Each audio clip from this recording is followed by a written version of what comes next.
Let's hop into game number 1. Begin. We have Sublimination Knight, which essentially just goes into Isold. So because of the Max C, we do not want to Squeak Knight special summon onto the field, which you would probably want to wait for this to activate before you chain your Max C to nothing. This is when equipped, once per turn, you activate this and then special summon. Yeah, so you would at least get that draw 1, and then maybe you instead just don't want them to commit to the Isold at all. So maybe if they're already that deep into, they already special summoned, you drew 1, they probably would commit to the Isold, and you don't want that. That could make sense, sure. We got this. Oh, we're further special summoning under that Max C still. We do not care. We got Ohime on the field. Great Ceremony sending from the deck to the graveyard, a Rondo. We did not want to end with 0 disruption, and since we have no hand traps, we really could not have afforded to just end. So we wanted to have our Ohime with a Rondo in the graveyard with the ability to non-target, equip, and take control of a monster. She will target the equip card, but then the monster on the field does not get targeted, and you'll just take control of it. So will that be a big play? We have Snake Eye grabbing, using the Wanted within the draw phase here to play around Duel and Lockbird. You know, they have Duel themselves, so it really does remind them you do want to use this in the draw phase. It's a big deal. We are then discarding a card from our hand to come forth and summon our Diablo Star Black Witch. On summon, activate to set a card from the deck, which will be our original Sinful Spoils. Looks like we're going to take control of the Diablo Star before the original activates, which would send the Diablo Star as a cost. So you would not be able to chain to it. This is now the moment. And because you have to target the equip card, we are going to Deity Crow that equip card, stopping your single and only disruption. Now, with no disruption in sight, Snake Eye should have full lethal damage. And on top of that, we're going to check the hand, swish a card back in the deck. Yeah, we know. This is too much. We're going to Sinful Spoil into the Ash into the Poplar, wham bam, thank you ma'am, full field, lethal damage. Get out of here and hop into game 2. Opening up with our Preparation of Rites to add the Ohime, which will then allow us to activate our Duel and Lockbird right then and there. No longer allowing you to add cards from your deck to your hand, which the Ohime adds a card from the deck to the hand. So the Ohime has just been stopped from being summoned through that play. But we are still committing to an Isold. Now, Isold on summon adds a card from the deck to the hand, but that's not really part of the combo. So we're not able to do that. But we instead will send equip cards in the deck to special summon from the deck, all working under Duel. Send 3, summon a level 3 Sublimination Knight, equip a Squeak Knight, special summon itself onto the field. As we now have an Apollo USA under Duel in Lockbird, triple monster negate, Mikanko Dance reborning the Ha-Ray from the graveyard, which would then also activate to search your deck. So no search of the Ohime, no search of the Ha-Ray. We already used up our normal summon, so the Hewley's not coming. Thrust also could not add from the deck. We're gonna have to set a back row disruption. There's gonna be the Mikanko rivalry. So what did we end up with here? Under Duel, we have triple monster negate plus rivalry, which could take control of a monster or can negate a monster. And the Ha-Ray is indestructible. I think Snake Eye could push through this, yes? Ash is going to get negated by the Apollo USA. That hard once per turn effective, adding the Poplar. Now, unfortunately, 1-for-1 can play right through that by discarding to summon the Poplar. Ooh, it's this field spell, boosting up the level once by plus 1100 attack, big enough to take out the Apollo USA to stop the further double negate. So this is where we activate the rivalry. Whoa! Boosting up the Apollo USA. Because the monsters on the field did not change, you do not get to call back your attack. Bub boost, double damage, and now she has 4 negates. So she negated and then has 4 more negates. That's a 5 negate Apollo USA plus the one, the one she already used. 1-for-1 discarding to special summon the Oak. Now, how do you play around this? You want to chain link block your own card effects if you can get multiple triggers to happen at the same time, which is not happening right now. The Oak will very simply be a free negate in main phase 2. Drop ourselves down. Oh boy, but boost up with double-edged sword. That was another one. It was either a monster negate, a monster take control, or further boost up our Apollo USA. Discard with Jet Synchron, further negating. We're in main phase 2, so the battle phase being the main counter to Apollo USA is not even an issue here. Make it Link Rebo, which is not going to be triggering anything. Now, the field spell is still something. If we were to summon a card, that will trigger the field spell to special summon the Flame Burge, which is just going to be 3,000 attack with really no other effects besides Once it's sent to the graveyard, we're going to have to use Apollo to negate its effect of reborning 2 level 1 fires.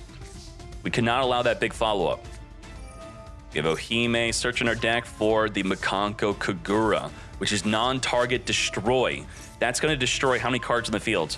That one? Just one? We only have one equipped card in the grave? If we use the Hare for the summon, is this just pop 1, burn for 1k? Really? Only one equipped card? Wait, we had 2.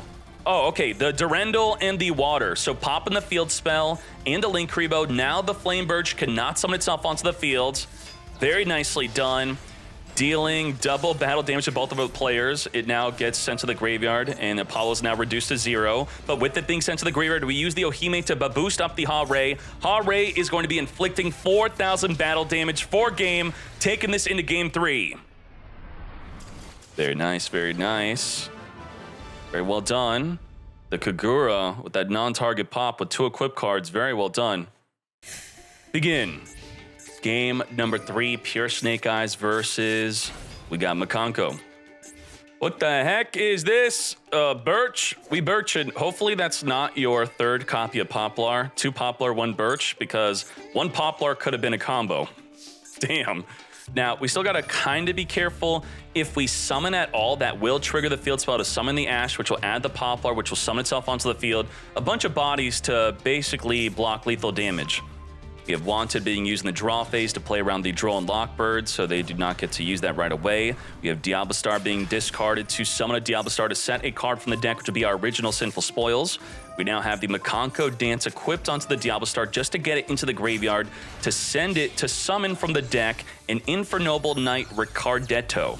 Now, Ricardetto and the Diablo Star will be making an Excel Synchro Stardust, which will reborn the level 1 tuner, which will then, I believe, make a Power Tool Braver Dragon.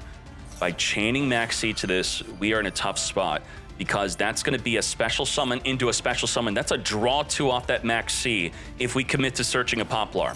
Now, to stop the Power Tool Braver Dragon, we want to DD Crow the Infernoble Knight.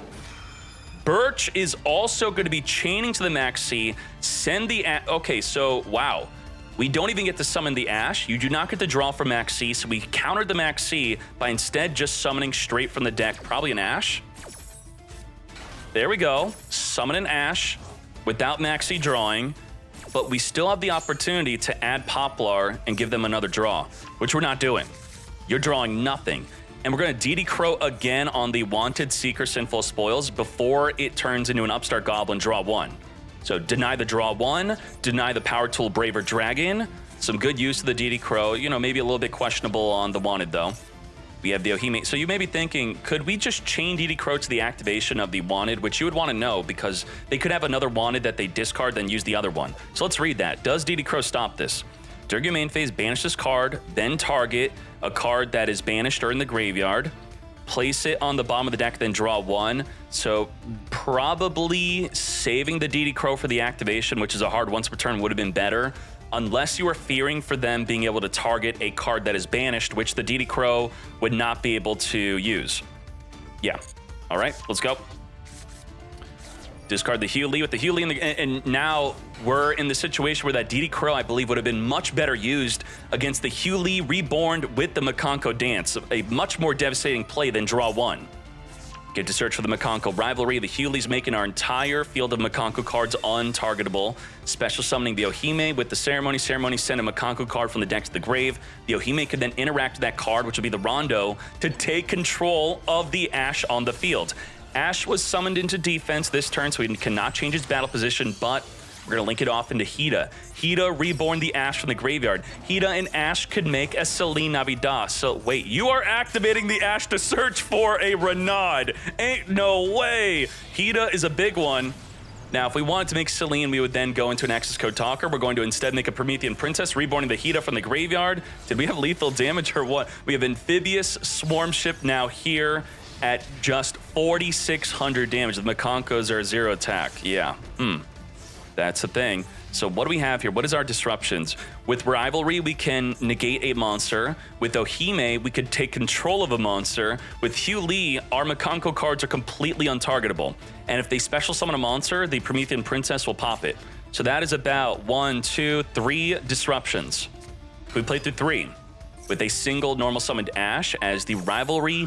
This is big because we are hoping that if you're going to disrupt my Ash, I get to follow up Triple Tactics talent, which is only activatable if a monster effect's activated in the main phase. So how do we trick them into activating something in the main phase? Maybe we link and hope that the Promethean Princess activates? That's a hope. That's a cope. That's the Axe of Fools, 2900 and negated. This is where we really want the Promethean to be activated. Did not Promethean. So what do we do? Self-reflect 300 damage. Please do something. I'm going to activate Crossout Designate. We could not get the Triple Tactics talent activatable. There was nothing we could do. They were not going to activate a monster effect. Thus, Mikanko is now defeating pure Snake Eyes. Lethal damage. Damn. Damn, damn, damn. Very well done. Very well done. Foolish Barrel, good. Sending from the deck to the grave our Rainbow Bridge, which will banish for a very efficient search, searching for a Crystal Beast and a field spell. Necro Valley. You cannot move cards from the graveyard, so Poplar cannot equip a card in the back row.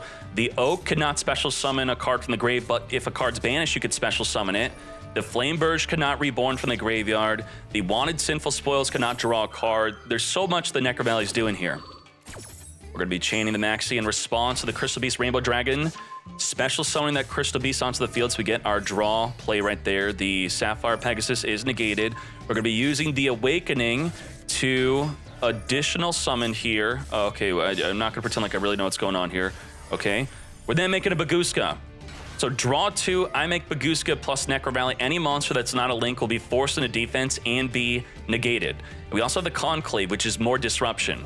This states that if a Crystal Beast is destroyed, you could special summon a Crystal Beast from the deck, but we don't care about that effect. We care about, you could send this face-up card plus a Crystal Beast card you have that's face-up, and then return a card your opponent controls back to the hand. So we have return back to the hand, defense monsters are negated that are non-linked, they're forced into defense, and you cannot manipulate the grave. It's about triple disruption, one of them being continuous. Can we stop this? Flipping up the Conclave early because it needs to be already face up in order to make its effect chainable. Ooh, this outs the Baguska. Subversion will push the Baguska into the back row. Very well done. Ash no longer going to be negated by the Baguska. Add the Poplar. Poplar activates special summon. When do we Conclave spin a card back? We're going to grab the original Sinful Spoils, activate it to send the Poplar to come forth and summon from the deck a Jet Synchron. We have already used up our normal summon. Now the Poplar attempting to activate is negated by the Necro Valley here.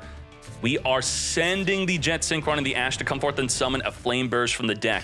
This could be an opportunity to just spin it back to the hand potentially, which it is. We're doing it right here, right now. Spin the Flame Burst back to the hand, thus completely stopping the Snake Eye play, which we also needed Necro Valley for, in a way. Setting no disruption afterward. We pretty much just have Ash and our Call to the Grave. The Zodiac Barrage being negated from special summoning a Zodiac from the deck. This was initially really hyped up, but I think Maxi kept it in check, which is why a lot of people dropped it. And also, you know, drawing into the Garnets is not fun. Within the battle phase, special summoning a Crystal Beast Rainbow Dragon from the hand to attack in addition with that Pegasus, dropping Snake Eye down at 3,200 life points here, top decking a Wanted, exactly what we wanted, grabbing a Diablo Star Black Witch from the deck within the main phase here. We could have been drolled, not too big of a deal here. Black Witch discarding the Kurikara Divine Incarnate, we do not want her, setting up another Wanted from the deck, which is not really going to be helping us here. Now Ash is the big play. Ash on summon, search for Poplar. Poplar special summon, search our deck for a Snake Eye card. We got the field spell to set up a Snake Eye card from our deck into the back row. We have Ash sending itself plus the Oak to summon from the deck a Flame Burge, and we have nothing banished that we could have summoned with our Oak, and this card is devastating. The Sinful Spoils of Doom is going to reduce the Rainbow Dragon to 500 attack and completely delete the Pegasus. Pegasus going to the back row here. Does not go to the grave, then to the back row. Otherwise, the Necro Valley would have stopped it. Flame Burst pushing the Rainbow Dragon into the back row. With 7,300 damage in the field, we are off from lethal. Now, what are our disruptions? We don't really have disruptions. The Sinful Spoils of Doom must send the Black Wish to the grave during the next standby phase here, which will trigger her effect to try to summon itself onto the field, which is illegal. Zodiac Barrage is going to attempt to activate again. Holy moly! The Barrage went for the greedy play. You have to target a card you control, destroy it, and only if you destroy it, special summon a Zodiac from your deck. Now, it is moving position, so does it count as still being it? If it moves up here, do we still destroy it as the Flame Burst summons the Bagooska onto the field? Come forth and summon. Does not. It is gone. It is onto the opponent's side of the field here as we then summon a Carbuncle for self-inflicted lethal damage. So what we had to do with the Zodiac Barrage was destroy itself. The Flame Burge could interact, even the Field Spell. The Field Spell and Flame Burge are going to be able to steal your opponent's back row monsters and summon them onto the field. Damn, damn, damn, damn. We are Sakitama additionally summoning the Carbuncle. No special summoning here as the Maxi is now dropped, and then we end our turn. Sakitama going back to the hand. All we have is a Droll and Lockbird, which it's not enough, but the Necro Valley could be. Add the Poplar in response to the Poplar activating. We'll be chaining the Droll and Lockbirds. Thus, the Poplar will not be searching for an original Sinful Spoils, which would give us access to something like a Jet Synchron, or even searching for the Field Spell. Sending the Poplar with the effect of the Ash to summon a Flame Burst from the deck. Now, we can't interact with that grave. The Poplar can't equip. The Flame Burst can't put a card into the back row either. As the Flame Burst now takes out that Carbuncle, dealing some battle damage there. What play do we have against a simple Flame Burst with no disruption? Sakitama is... Damn. You know, this is why decks that aren't good. Well, hopefully that was insightful. We have Wanted searching for a Black Witch here as we scoop it up. Let's hop in another duel.